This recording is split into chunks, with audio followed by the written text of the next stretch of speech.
Hi guys, कैसे हो? उम्मीद करते हैं सब लोग ठीक होंगे। और कल के वीडियो में काफ़ी कमेंट्स और लाइक्स आया।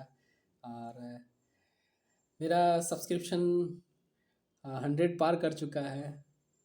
इसके लिए बहुत बहुत शुक्रिया आप लोगों का। आप लोग इतना मोहब्बत और प्यार से हम मेरे वीडियो को प्रमोट करते हैं, इसके लिए बहुत बहुत शुक्रिया। तो बिना वक्त को बर्बाद किए, without wasting time, let's proceed. तो हम लोग कल डिस्कस कर रहे थे चार्जिंग बाय फ्रिक्शन। जैसा कि हम लोग डिस्कस किए कल लास्ट क्लास में कि चार्जिंग बाय फ्रिक्शन थोड़ा बहुत इंट्रोड्यूस कर दिया था। आज मैं चार्जिंग बाय फ्रिक्शन को डिटेलिंग के साथ डिस्कस करते हुए आगे बढ़ूंगा सर। तो क्या है ना कि चार्जिंग बाय फ्रिक्शन में मैंने डिस्कस किया था कि कोई दो बॉडी है। अगर कोई दो बॉडी है, मान ली दो बॉडी है, ये बॉडी ए, ये बॉडी बी, तो क्यू ए का चार्ज कितना होगा? Charge on A will be zero, क्योंकि न्यूट्रल है। Q B equal to zero, क्योंकि ये भी न्यूट्रल है। जब दो न्यूट्रल बॉडी के बीच में क्या हो रहा है? यहाँ पे रबिंग हो रहा है। क्या हो रहा है? रबिंग। इसको क्या कर रहे हैं? रब कर रहे हैं। क्या कर रहे हैं? रबिंग। रबिंग। रबिंग। तो दोनों बॉडी के बीच में फ्रिक्शन हो रहा है, मतलब रबिंग कर रहा है। रब मतलब घिस रहे हैं। तो जब दो बॉडी के बीच में घर्षण हो रहा है, घिस रहा है, फ्रिक्शन हो रहा है, तो इस फ्रिक्शन की वजह से कल लास्ट क्लास में मैंने डिस्कस किया था कि एनर्जी रिलीज होता है।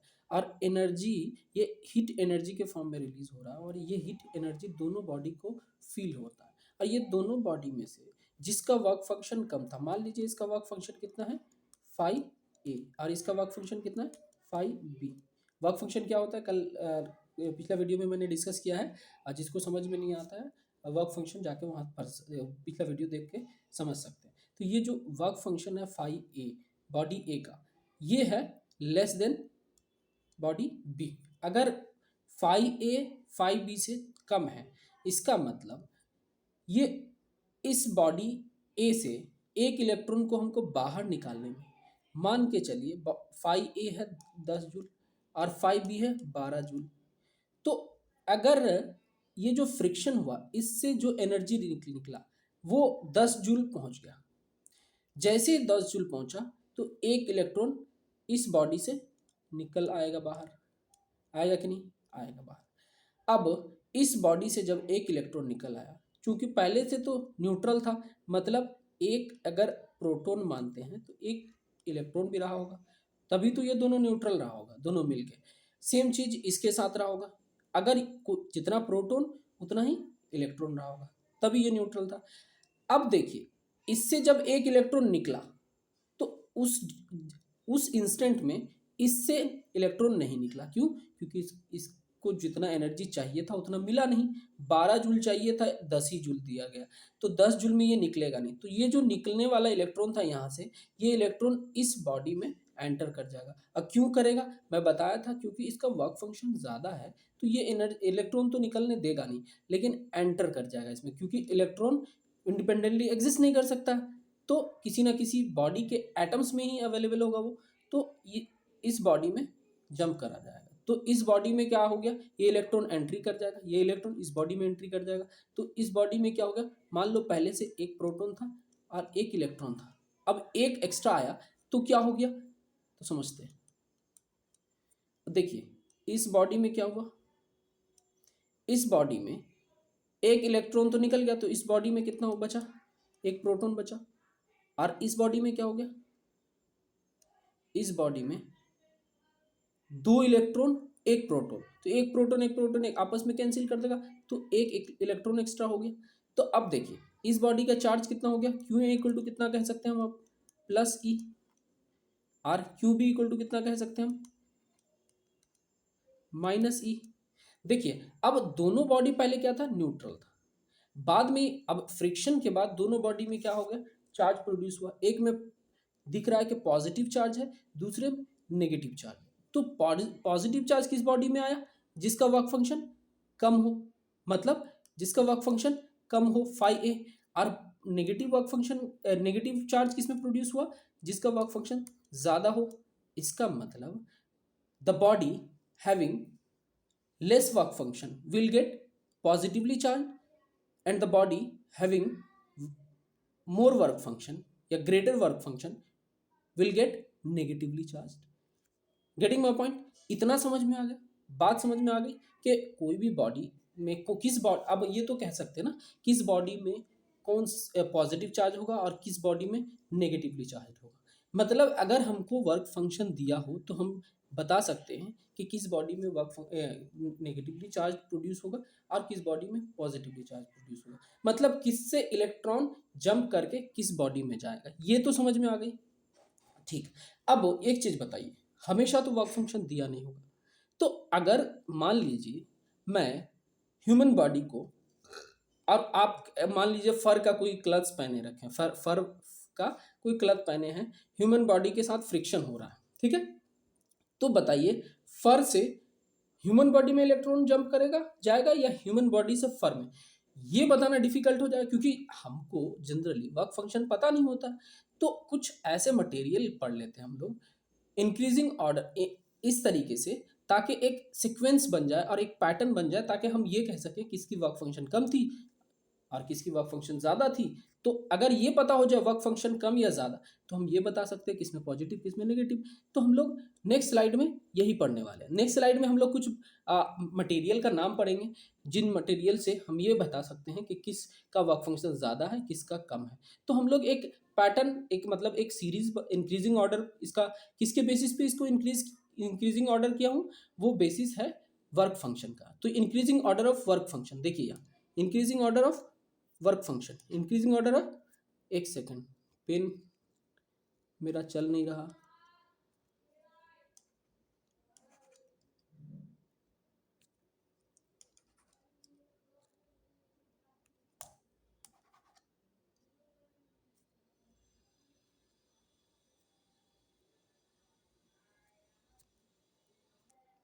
सॉरी वो वर्क नहीं कर रहा था, पेंसिल मैं ऑन नहीं कर पाया किया था। चलिए आगे बढ़ते हैं। तो मैं यहाँ समझा रहा हूँ कि इन बॉडी, देखिए जैसे फर है तो फर का वर्क फंक्शन और फ्लेलिन का वर्क फंक्शन, जैसे फालालिन का वर्क फंक्शन, ये दो फर क्या है आप समझते हैं, स्किन में जो हेयर्स होते हैं उसी उसी को फर कहते हैं, ठीक है, चाहे एनिमल हो या फिर ह्यूमन बॉडी का भी। तो ये फर हो गया। अब फैलेलिन क्या है, फैलालिन एक तरह का फैब्रिक है, ठीक है, फैब्रिक समझते हैं, फैलेलिन एक फैब्रिक है जो कपड़े बनते हैं, कपड़े उसके कपड़े बनते हैं। तो देखिए फर फैलेलिन ये दोनों में वर्क फंक्शन किसका ज़्यादा है, तो ये फैलेलिन का ज़्यादा है।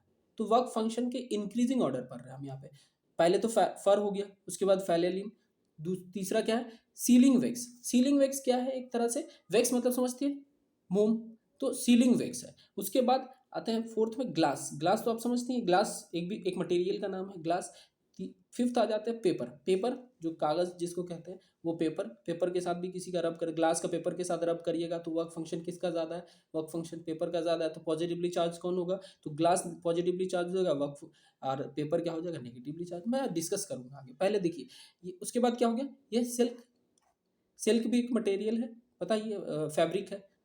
और ह्यूमन बॉडी, हमारा बॉडी वो भी एक मटेरियल का टाइप ही है। उसके बाद वुड, वुड लकड़ी। उसके बाद आता है मेटल। उसके बाद आता है इंडियन रबर। जो रबर है, रबर एक्सट्रैक्ट करते हैं किससे, रबर प्लांट से।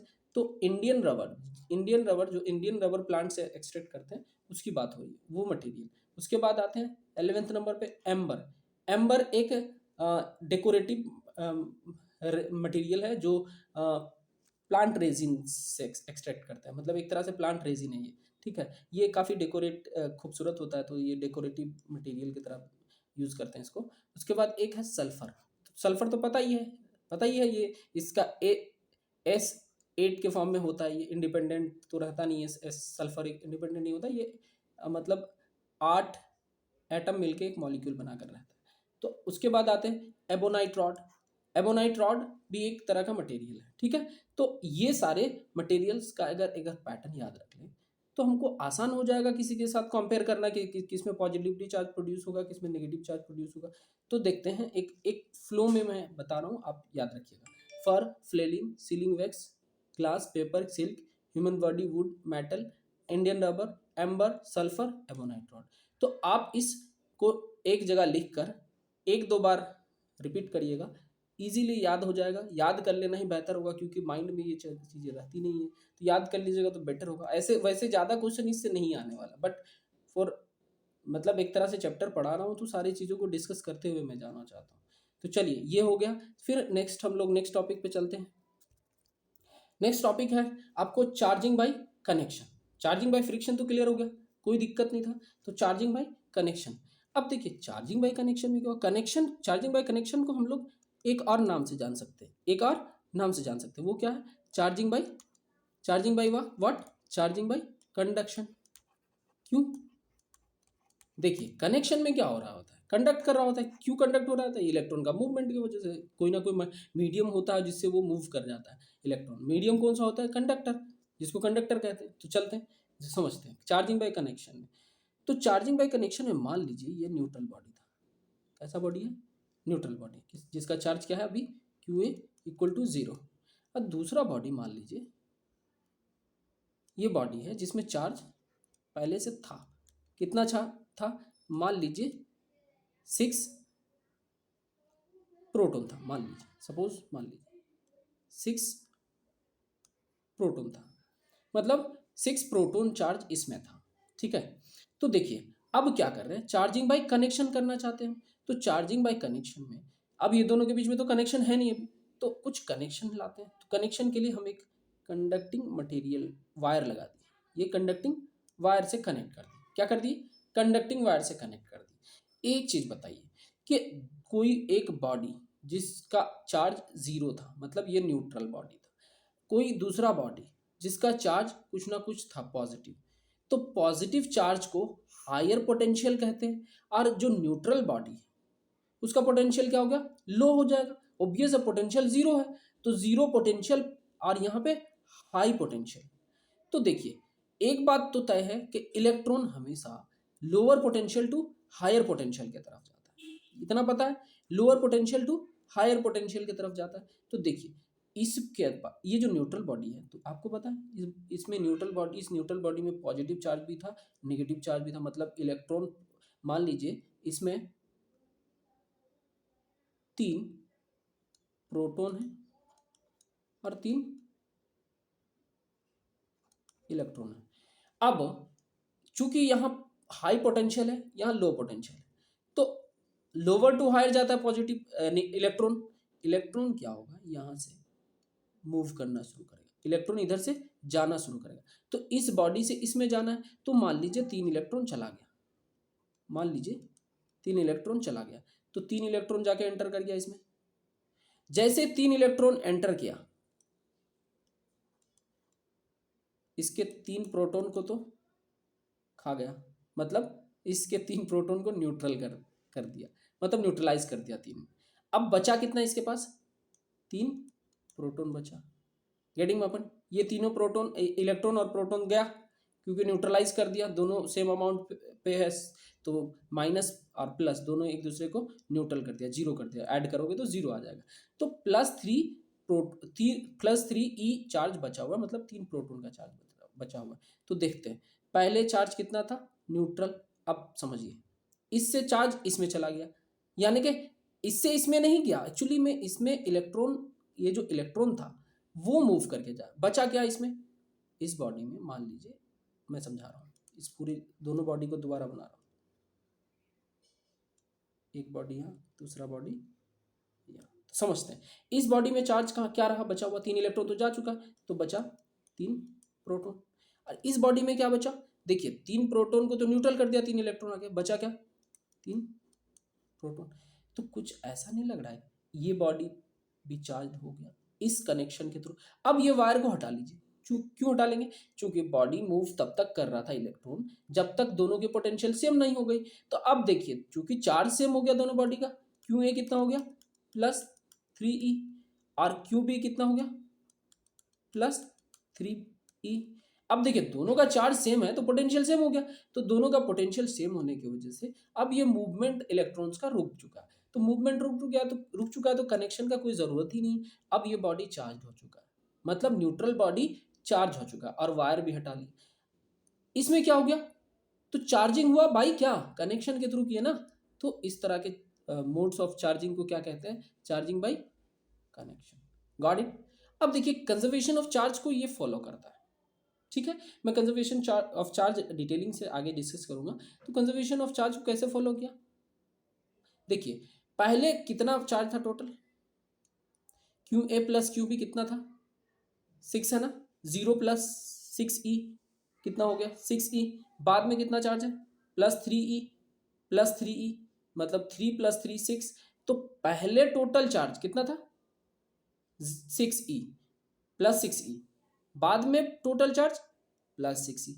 मतलब चार्जिंग मतलब total charge before connection and the total charge after connection is same.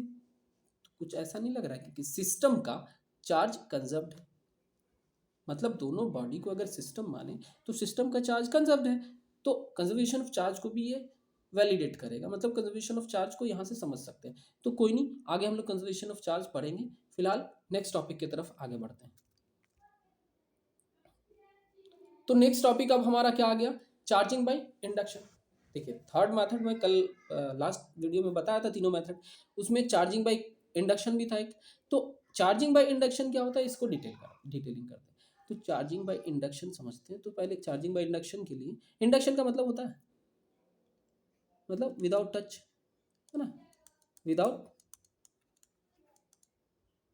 Touch, मतलब कुल मिला के ऐसा चार्जिंग करने वाले हैं जिससे बिना टच करके एक बॉडी दूसरे बॉडी में चार्ज करा सकता है। वो कैसे, तो समझते हैं। मान लीजिए ये आपके पास एक न्यूट्रल बॉडी था क्यू ए, ठीक है, और दूसरा एक बॉडी था, मान लीजिए ये बॉडी दूर में था, अब इसको लेके आए, एक बॉडी था जिसमें चार्ज कितना था, मान लीजिए 6, चार्ज कितना था 6 प्रोटॉन, मतलब क्यू बी इक्वल टू कितना था +6 ई। देखिए अब ये बॉडी को अगर नज़दीक ले आए, क्या किए, इस बॉडी को नज़दीक लाए, तो नज़दीक जैसे लाए, तो जैसे नज़दीक आया, इस बॉडी के नज़दीक आने की वजह से इस बॉडी का इलेक्ट्रिक फील्ड क्रिएट किया था चारों तरफ, क्योंकि चार्ज जब होता है ना, आगे हम लोग पढ़ेंगे सब कुछ, इलेक्ट्रिक फील्ड क्रिएट करता है। तो इलेक्ट्रिक फील्ड के वजह से इसके आसपास जो भी चार्ज पार्टिकल है ना, उसमें एक फोर्स फील कराएगा। तो ये चार्ज पार्टिकल फोर्स फील, अब ये चार्ज पार्टिकल है यहाँ पे, हाँ इलेक्ट्रॉन और प्रोटॉन दोनों है इसमें, तो फ्री इलेक्ट्रॉन और प्रोटॉन दोनों है, और चूंकि न्यूट्रल है तो इसका मतलब amount of number of electron और नंबर ऑफ प्रोटॉन सेम होगा।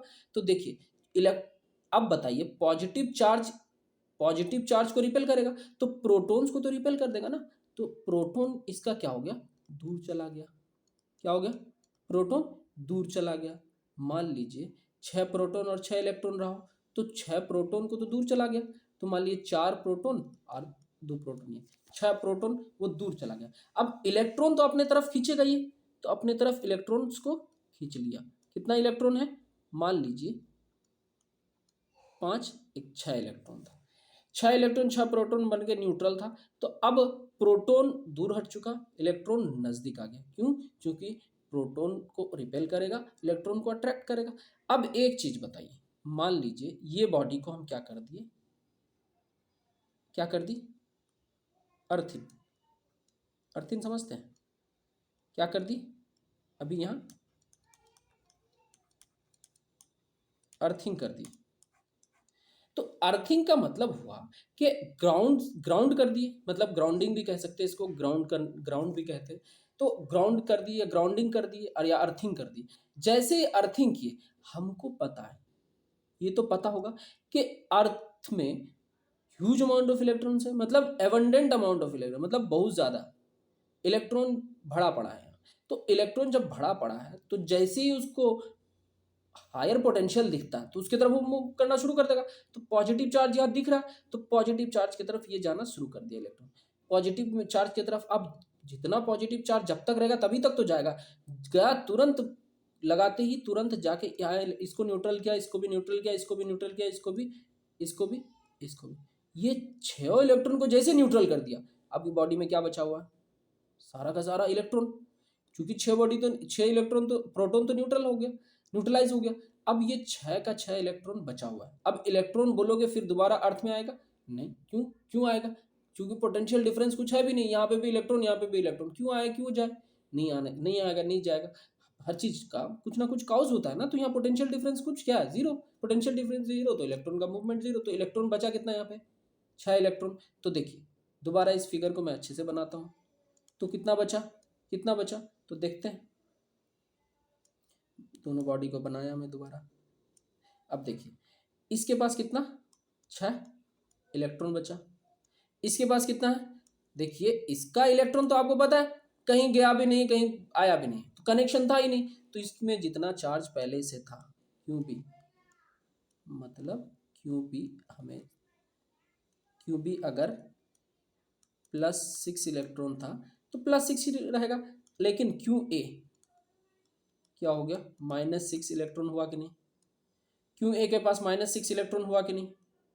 तो क्यू ए के पास -6 इलेक्ट्रॉन, इसका मतलब है न्यूट्रल बॉडी क्या हो गया, चार्ज हो गया, बिना कनेक्शन किए हुआ कि नहीं? हाँ, बिना कनेक्शन किए जब हो जाता है तो उसको क्या कहेंगे, चार्जिंग बाय इंडक्शन। देखिए समझना इंपॉर्टेंट था, समझ गए? क्या आप इसको लैंग्वेज में लिख सकते हैं?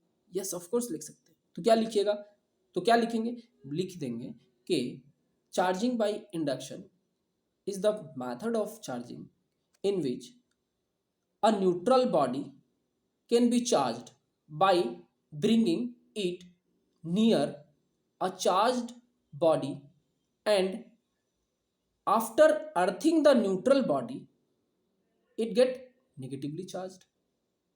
समझ में आ रही है? अर्थिंग कर किए तभी तो ये नेगेटिवली चार्ज हुआ। बस इसी चीज को अपने लैंग्वेज में, चाहे हिंदी में लिखिए, इंग्लिश में लिखिए। देखिए लैंग्वेज कभी भी आपको सीखने में प्रॉब्लम क्रिएट नहीं करेगा। सीखना इंडिपेंडेंट ऑफ लैंग्वेज है, बट ये है कि आप में डेडिकेशन होना चाहिए सीखने का। चलिए आगे बढ़े। चार्जिंग बाय इंडक्शन क्लियर, कोई समस्या नहीं, आगे बढ़ते हैं। सॉरी, चलिए अब समझते हैं प्रॉपर्टीज ऑफ चार्ज। देखिए प्रॉपर्टीज ऑफ चार्ज को डिटेलिंग के साथ समझिएगा। प्रॉपर्टीज ऑफ चार्ज इंपॉर्टेंट है। तो प्रॉपर्टीज ऑफ चार्ज में सबसे पहला प्रॉपर्टी हम जो पढ़ेंगे वो चार्ज इज कंजर्व्ड। आपको पता है, पहले ही मैंने डिस्कस किया थोड़ी देर पहले कि चार्ज कंजर्व होता है, कंजर्वेशन ऑफ चार्ज, उस चीज को समझेंगे। देखिए मान के चलिए दो बॉडी, मान के चलिए दो बॉडी है। देखिए तो दो बॉडी में एक बॉडी को क्यू ए कह रहे हैं, एक बॉडी को क्यू बी कह रहे हैं। मतलब इसमें क्यू ए चार्ज है, इसमें क्यू बी चार्ज है। एक बॉडी को ए कह रहे हैं, एक बॉडी को बी। तो क्यू ए चार्ज मान लिए सपोज -3 इलेक्ट्रॉन था और क्यू बी के पास था +6 प्रोटॉन। ठीक है, तो 3 इलेक्ट्रॉन और 6 प्रोटॉन था दोनों बॉडी में टोटल। तो टोटल चार्ज यहाँ समझाइए कितना है। क्यों टोटल अगर बात करें, टोटल कितना हुआ, -3 इलेक्ट्रॉन +6 प्रोटॉन, कितना हो गया, +3 इलेक्ट्रॉन बचा कि नहीं? टोटल चार्ज कितना हो, +3 हो गया, मतलब 3 प्रोटॉन बचा हुआ है टोटल। तो देखिए अब ये बॉडी को क्या किए, किसी कंडक्टिंग वायर से कनेक्ट कर दिए। तो कंडक्टिंग वायर से जब कनेक्ट किए तो बॉडी ए से क्या होगा, चूंकि ये क्या है, हाई पोटेंशियल, लो पोटेंशियल, ये है हाई पोटेंशियल, इलेक्ट्रॉन किधर से किधर जाएगा, low potential to high potential. तो लो से हाई की तरफ इलेक्ट्रॉन जाना चाहेगा। कब तक ये इलेक्ट्रॉन जाता रहेगा, जब तक ये चारों प्रोटॉन खत्म ना हो जाए, पोटेंशियल डिफरेंस जीरो हो जाए। तो ये चारों प्रोटॉन को यहाँ से आने आके खत्म करने की कोशिश करेगा। तो ये देखिए मान लिए 3 इलेक्ट्रॉन एक्स्ट्रा था ना, वो 3 इलेक्ट्रॉन चला गया, तो कितना न्यूट्रल किया, 3 इलेक्ट्रॉन को न्यूट्रल कर दिया। 3 प्रोटॉन को न्यूट्रलाइज किया, 3 इलेक्ट्रॉन जाके, तो 3 प्रोटॉन अभी बाकी है। 3 प्रोटॉन जब बाकी है तो इसमें और प्रोटॉन आना चाहेगा, आना चाहेगा। तो मतलब अब अब कितना प्रोटॉन कि कहाँ पे जाएगा, तो एक काम करते हैं, 3 में गेम खराब हो जाएगा। तो एक काम करते हैं, यहाँ पे हम लोग 4 इलेक्ट्रॉन लेते हैं और 8 प्रोटॉन लेते हैं। तो यहाँ हो गया 4, यहाँ हो गया 8। तो 4 -4 + 8 कितना हो जाएगा, +4, कितना हो गया, +4। तो देखिए अब इसके पास 4 इलेक्ट्रॉन जा करके, 4 तो इसको न्यूट्रलाइज कर दिया 4 प्रोटॉन को, अब बचा हुआ 4 प्रोटॉन। 4 प्रोटॉन को न्यूट्रलाइज करना है तो यहाँ से क्या करेगा, 2 इलेक्ट्रॉन आएगा, दो प्रोटॉन को न्यूट्रलाइज कर दिया, ठीक है, 2 इलेक्ट्रॉन आया, 2 प्रोटॉन को न्यूट्रलाइज किया। तो अब बताइए एक्सेस 4 इलेक्ट्रॉन जा चुका था, बाकी का 2 इलेक्ट्रॉन एक्स्ट्रा गया ना, तो 2 इलेक्ट्रॉन एक्स्ट्रा गया तो इसमें चार्ज कौन सा प्रोड्यूस होगा। अब देखिए इसमें देखिए कौन सा चार्ज प्रोड्यूस होगा, तो 2 पॉजिटिव चार्ज प्रोड्यूस हो गया। अब इसमें देखिए 4 इलेक्ट्रॉन ही 4 प्रोटॉन ही बचा था ना, क्योंकि चार्ज एक्स्ट्रा आकर के तो इसको न्यूट्रलाइज कर दिया था, 2 बाद में आया और वो दोनों आकर के 2, 4 में से 2 को हटा दिया, तो बचा कितना, 2 प्रोटॉन। अब कुछ ऐसा नहीं लग रहा है, सेम चार्ज हो गया। अब फर्दर इलेक्ट्रॉन का मूवमेंट पॉसिबल है क्या, नहीं है ना, नहीं है पॉसिबल। तो अब फर्दर इलेक्ट्रॉन का मूवमेंट पॉसिबल ही नहीं, चाहे कनेक्ट करिए या डिसकनेक्ट कर दीजिए इसको। तो इसमें चार्ज कितना, क्यू ए में +2 प्रोटॉन, क्यू बी में चार्ज कितना +2 इलेक्ट्रॉन प्रोटॉन, मतलब टोटल चार्ज कितना है यहाँ पे, Q total 2 electron 2 proton 2 proton, बचा कितना, हो गया कितना, मतलब टोटल 4 प्रोटॉन होगा कि नहीं। तो देखिए charge, total charge before connection, total charge after connection same है कि नहीं। मतलब अगर ये वायर नहीं लगाए थे उससे पहले टोटल चार्ज कितना था, सेम था, बाद में अगर कनेक्ट कर दिए तो चार्ज का मूवमेंट हो गया, एक बॉडी से दूसरे बॉडी में चला गया, फिर भी चार्ज कितना है, उतना ही है ना बॉडी का, मतलब सिस्टम का। तो सिस्टम का चार्ज कंजर्व्ड है ना, तो क्या लिख सकते हैं, क्या कह सकते हैं, hence the charge of a system is conserve, hence the total charge of a system is conserve. बात समझ में आ गई, कंजर्वेशन ऑफ चार्ज क्लियर है, ये हर जगह वैलिड है, conservation of charge her body में वैलिड है। Got it, conservation of charge clear हो गया। नेक्स्ट चलते हैं हम लोग, नेक्स्ट टॉपिक। नेक्स्ट टॉपिक क्या है, अब है charge is quantized, charge is quantized. तो नेक्स्ट प्रॉपर्टी जो है, दूसरा प्रॉपर्टी, अब ये चार्ज इज क्वांटाइज्ड मतलब क्वांटाइजेशन ऑफ चार्ज की बात कर रहा है। क्वांटाइज्ड का मतलब क्या समझते हैं, ये समझिए, क्वांटाइज्ड का मतलब होता है integral multiple, integral integral multiple, मतलब टुकड़े में, क्वांटाइज्ड मतलब टुकड़े टुकड़े में, डिस्क्रीट, क्वांटाइज्ड मतलब डिस्क्रीट, ठीक है, कंटिन्यूअस ने डिस्क्रीट। अब मान लीजिए कोई बॉडी, मान लीजिए ये बॉडी है, इस बॉडी में देखिए, ये मान लीजिए ये बॉडी पहले से न्यूट्रल था, इसमें चार्ज 0 था। अब इसमें चार्ज हम बनाना चाहते हैं, या तो फ्रिक्शन से, कनेक्शन से, या इंडक्शन से, ठीक है। तो तीनों में से किसी भी तरीके से हम इसको चार्ज करने की कोशिश करना चाहते हैं। तो चार्ज जब करना चाह रहे हैं तो आपको तो समझ में आ रही है कि इलेक्ट्रॉन या तो आई होगी या इलेक्ट्रॉन गई होगी। अगर इलेक्ट्रॉन आई है तो इसमें क्या होगा, नेगेटिवली चार्ज हो जाएगा। और कितना चार्ज होगा इसका, तो मान लीजिए 5 इलेक्ट्रॉन आई, 5 इलेक्ट्रॉन, तो -5 ई, मतलब चार्ज कितना हो गया, 5 इलेक्ट्रॉन हो गया, ठीक। दूसरा बॉडी है, उसमें से क्या हो गया, 5 इलेक्ट्रॉन आपने बाहर कर दिया, तो बचा कितना, 5 प्रोटॉन ना, उसमें से क्या किया, 5 इलेक्ट्रॉन को बाहर निकाल दिया, तो बचा कितना, 5 प्रोटॉन। बॉडी में चार्ज कितना हो गया,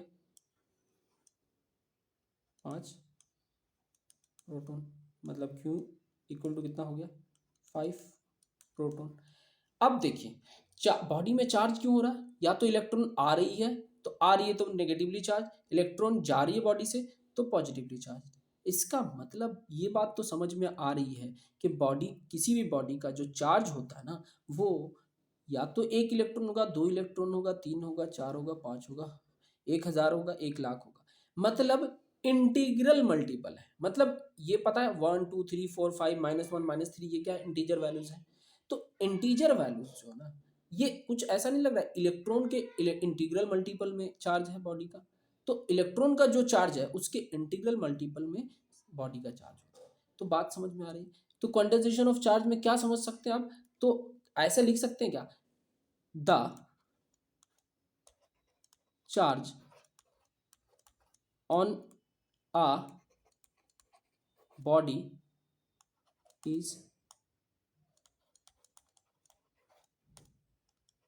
integral multiple of charge of an electron or proton. मतलब इलेक्ट्रॉन या प्रोटॉन के चार्ज के इंटीग्रल मल्टीपल है। मान लिए किसी बॉडी में चार्ज है तो कितना चार्ज होगा, या तो प्लस या माइनस। प्लस माइनस क्यों दे रहे, या तो प्रोटॉन होगा या इलेक्ट्रॉन, तो प्लस माइनस एन ही दे सकते हैं कि नहीं।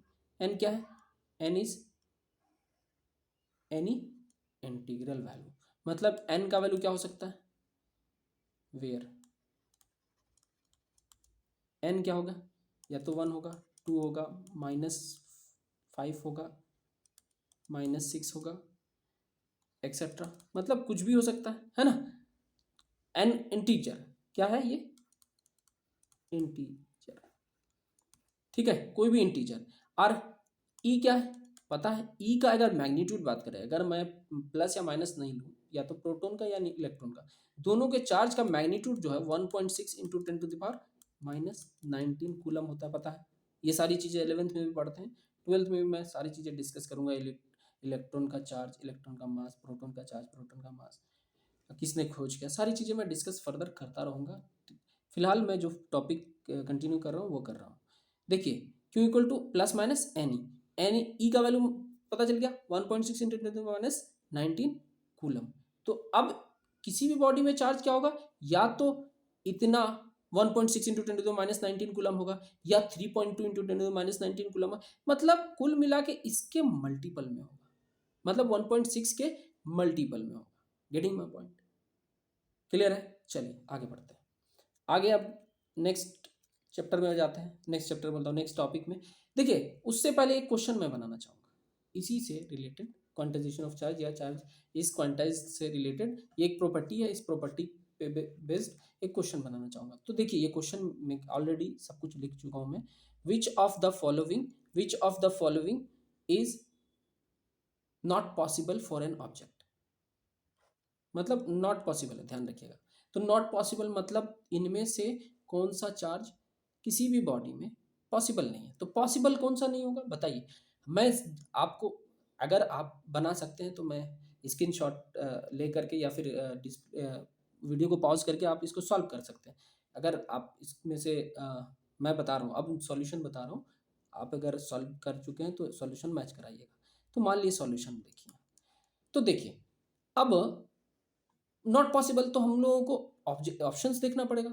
आपको पता है किसी भी बॉडी में चार्ज प्लस माइनस एनी, तो अगर मैग्नीट्यूड की बात करें तो एनी के बराबर होगा, इतना पता है। वेयर एन क्या, इंटीजर मल्टीपल। कुछ ऐसा नहीं आ रहा है कि क्यू बाई ई अगर हम करें तो एन का वैल्यू मिल जाएगा। अगर एन का वैल्यू निकाल रहे हैं हर ऑप्शन में, तो कुछ हमको एन का वैल्यू अगर किसी में पॉइंट में आ रहा है, फ्रैक्शन में, है ना, अगर फ्रैक्शन में आ रहा है, क्या वो पॉसिबल होगा, नहीं ना। तो देखते हैं इसमें। तो देखिए क्यों ये है डिवाइडेड बटा ई का वैल्यू कितना 1.6 इंटू 10⁻19, -9 10⁻19 ऊपर वाला 10⁻19 खत्म।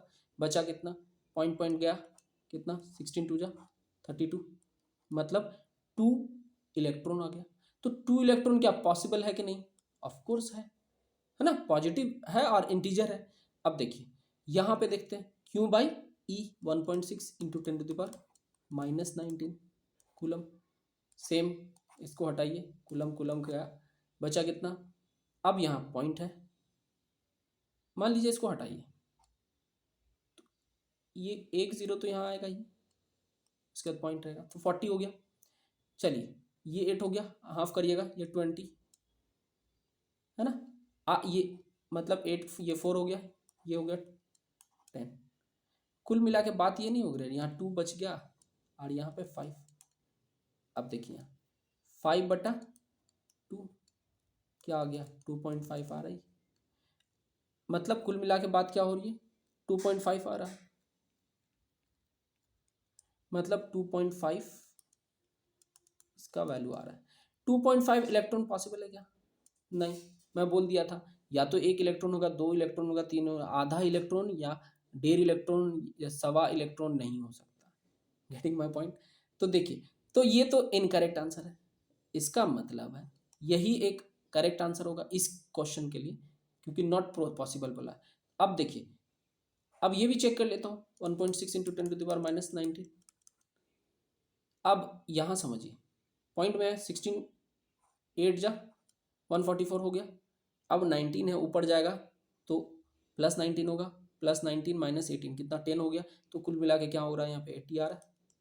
और 80 क्या है, 80 क्या है, 80 ऑफ कोर्स है 80 कूलम। 80 मतलब 80 इलेक्ट्रॉन मल्टीपल है ना, एन का वैल्यू 80 आ रहा है ना यहाँ पे, एन का वैल्यू 80 क्या है, पॉजिटिव इंटीजर है, तो ये भी वैलिड है, ये भी पॉसिबल है। अब यहाँ देखता हूँ 1.6 इंटू 10⁻⁻19 कूलम, तो ये 1.6 फिर सेम सेम चीज़ है। लेकिन यहाँ देखिएगा 10⁻⁻19 है या 10⁻6। अगर 10⁻⁻19 ऊपर जा रहा है तो 10⁻19 19 माइनस 6 कितना हो जाएगा, 13 होगा। अब समझिए यहाँ पे कितना आया था, 5/2 आया था ना, कट के आया था 5/2 इंटू कितना हो गया 19 माइनस 6 कितना हो गया 13 बचेगा, बचेगा 13। तो कुल मिला के ऐसा नहीं है कि यहाँ पे अगर हम 0 दे दिए या 12 कर दिए तो क्या क्या हर्ज है हमको, 25 काट दिए तो कितना हो गया 25, 25 गुना कितना 12 आया। इसका मतलब ये क्या है, एक चीज़ बताइए, ये क्या इंटीजर नहीं है, ऑफ कोर्स इंटीजर है, पॉइंट में तो नहीं आ रहा ना, तो ये भी वैलिड है, मतलब ये भी पॉसिबल है। तो हमारा इस क्वेश्चन में आंसर कौन सा होगा, ऑप्शन बी। बात समझ में आ रही है? ऐसे ही क्वेश्चन पूछे जा सकते हैं। तो ये प्रैक्टिस क्वेश्चन था, इस तरह के क्वेश्चन हाँ ट्राई करिएगा। चलिए मैं चलता हूँ नेक्स्ट प्रॉपर्टी में। तो नेक्स्ट प्रॉपर्टी क्या है, चार्ज इज इनवेरिएंट। तो बॉडी में चार्ज क्या होता है, इनवेरिएंट। इनवेरिएंट का मतलब समझिए, देखिए आपको पता है अगर किसी कोई बॉडी है, अगर वो बॉडी मूव कर रहा है, मान लीजिए कोई बॉडी है वो मूव कर रहा है, तो बॉडी का, इस बॉडी का चार्ज क्या है, क्यू है, और मास क्या है, एम है। ये बॉडी वी वेलोसिटी से मूव करता है, तो इसका ना मास में चेंज आ जाएगा। मास में कितना चेंज होगा, इस बॉडी का मास कितना होगा, तो अगर एम नॉट है पहले से मान लीजिए, तो m not upon root under 1 minus v square upon c square, मतलब एम का वैल्यू चेंज हो जाएगा। ये रिलेशन से, कौन सा, रिलेटिविटी इक्वेशन से, मोशन की वजह से, कितना मोशन, कितना स्पीड से जा रहा है, वी स्पीड से जाने की वजह से इसमें मास में कुछ चेंज दिखेगा। लेकिन क्या इस बॉडी के चार्ज में चेंज होगा, नहीं, चार्ज इनवेरिएंट रहेगा। चार्ज, चार्ज क्यों, मतलब does not depend on its velocity, मतलब बॉडी के वेलोसिटी पे डिपेंड नहीं करता। वेलोसिटी कुछ भी हो, चार्ज सेम रहेगा। Got it, charge is invariant, समझ में आ गया, ठीक है। चलिए अब एक जो लास्ट प्रॉपर्टी है वो हम ये भी समझ सकते हैं कि charge is a scalar quantity. तो चार्ज क्या है, एक स्केलर क्वांटिटी है। बात समझ में आ रही है, चार्ज क्या है, स्केलर क्वांटिटी। वो कैसे, तो समझते हैं, charge Q equal to, Q equal to क्या होता है, आई इंटू टी, है ना। I equal to Q by T पढ़ा था लास्ट वीडियो में, मैंने डिस्कस किया है, I Q equal to I into T. Q, I क्या है, अब करंट या स्केलर पढ़ चुके ना, स्केलर प्रोडक्ट, फिर स्केलर ये भी, टाइम, टाइम भी स्केलर, स्केलर प्रोडक्ट स्केलर ही होता है।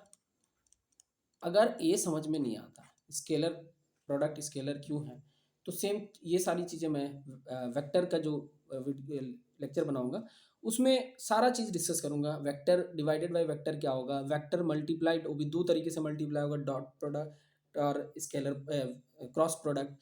उसके बाद वेक्टर मल्टीप्लाइड बाय स्केलर क्या होगा, वो सारा चीज़ मैं डिस्कस करूंगा। इसी में मैं एक स्टूडेंट को क्वेश्चन पूछा था कि प्रेशर क्या होता है, तो उसका आंसर था वेक्टर।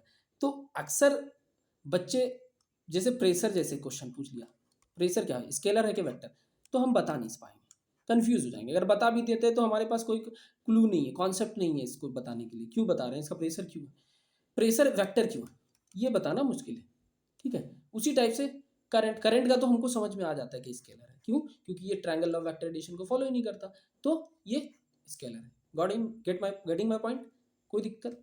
चलिए आगे बढ़ते हैं। अगला कॉन्सेप्ट क्या है हमारे पास?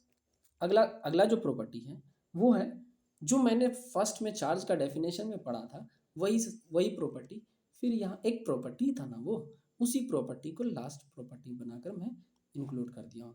देखिए इस प्रॉपर्टी में मैंने क्या बोला था कि जब दो बॉडी, मान लीजिए दो बॉडी, सॉरी यहाँ पे नहीं लिखता हूँ, नीचे लिखता हूँ। देखिए मान लीजिए दो बॉडी है, इसका चार्ज प्लस ई है, इसका चार्ज माइनस ई है, तो ये दोनों के बीच में क्या होगा? अट्रैक्शन होगा ना। क्यों? क्यों अट्रैक्शन होगा? क्योंकि दे आर अनलाइक चार्जेस। कैसा चार्ज है? अनलाइक है, तो क्या हो रहा है यहाँ पे?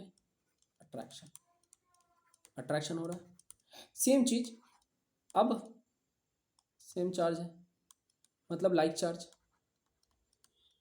लाइक चार्ज के बीच में क्या होगा?